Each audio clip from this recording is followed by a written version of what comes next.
It's done in negotiation with insurers because you need the insurer to provide that catastrophic loss protection for the mutual.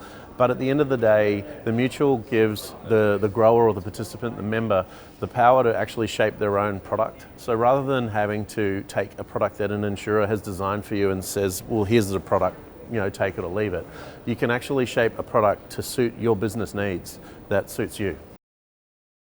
Absolutely. Any insurance product that you can actually purchase, we can feasibly mutualise. Crop cover itself has some issues in terms of the effectiveness for growers and farmers. And again, I think it links back to the question that you just asked me about product design and the fact that a lot of crop covers aren't necessarily addressing directly the needs of the growers or the farmers. And so I think when you combine the fact that crop cover can be mutualised with the power of a mutual and the ability to shape your own products, you actually get a proposition that works. The scale of the industry as a whole would be big enough to mutualise that product, the whole apple and pear industry in Australia. So you would have the one mutual, but within that you would have different cells to cover the different risks. Because obviously the insurance required to support the crop proposition is very different to the one for the property. So you're just running little, basically financial accounts there, little cells for those different risks in the same mutual, but the same principle applies. Responds to the principle that we think like an insurer, but we act like a mutual. So we are a quasi-insurance product. We will use similar methodology, so it's based on how much you own, the size of your farm, the asset values that an insurer would use to determine your premium. But obviously, because we're a mutual, the board of the mutual can decide on what that allocation model looks like.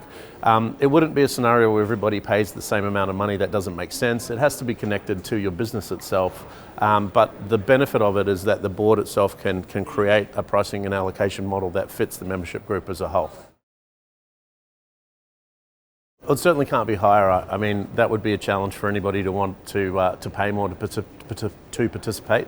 The feasibility study will give us the data and really let us know what the scale is.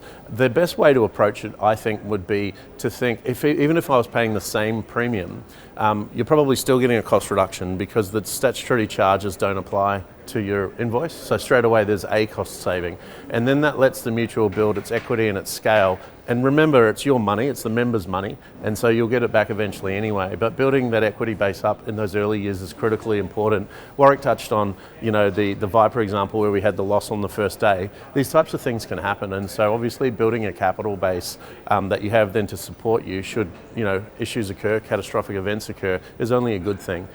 The ultimate goal of the mutual is absolutely to reduce everybody's costs down to a point where what you claim today you pay tomorrow. We said it in the presentation.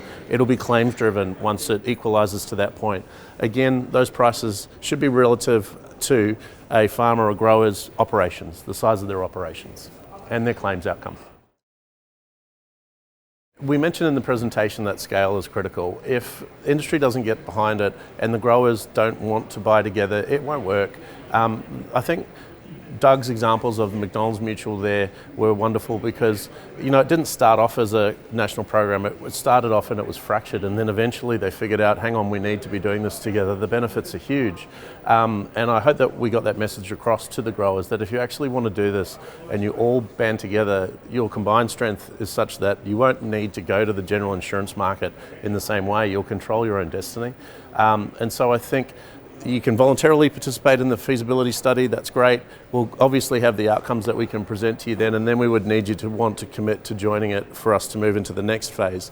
So once you complete feasibility, we go into what we call implementation, which is where you actually create the mutual and you start it. So at the end of feasibility, everybody will get a decision point. Do you actually want to do this? And then based on that response, we will either implement or we won't. It would be a very deep dive into 5 years of risk data, including premiums, exposure values, claims, policy documents across all of their insurances. So that's going to be crop, property, liability, all the different insurances they buy, all the way into workers' compensation. We spoke in the presentation about sort of 3 prongs to the feasibility study. One being a look at what can be mutualised, one taking a look at what we can use group insurance purchasing for to deliver better outcomes, and then finally the workers' comp piece, which can be as big as the other two combined. Workers' compensation is a huge exposure for a lot of businesses in Australia.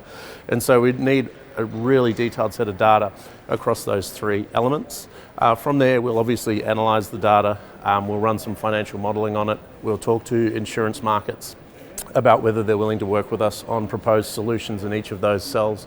We will engage legal providers as well to propose the DMF's legal structure and get a sign-off that it will actually work and is legal. We'll also engage a tax advisor to give us the same ruling, the principle of mutuality it's called under tax law, that needs to be able to be applied to the proposition for it to work. We need to make sure that all those elements are in place for us to have a viable and a feasible mutual.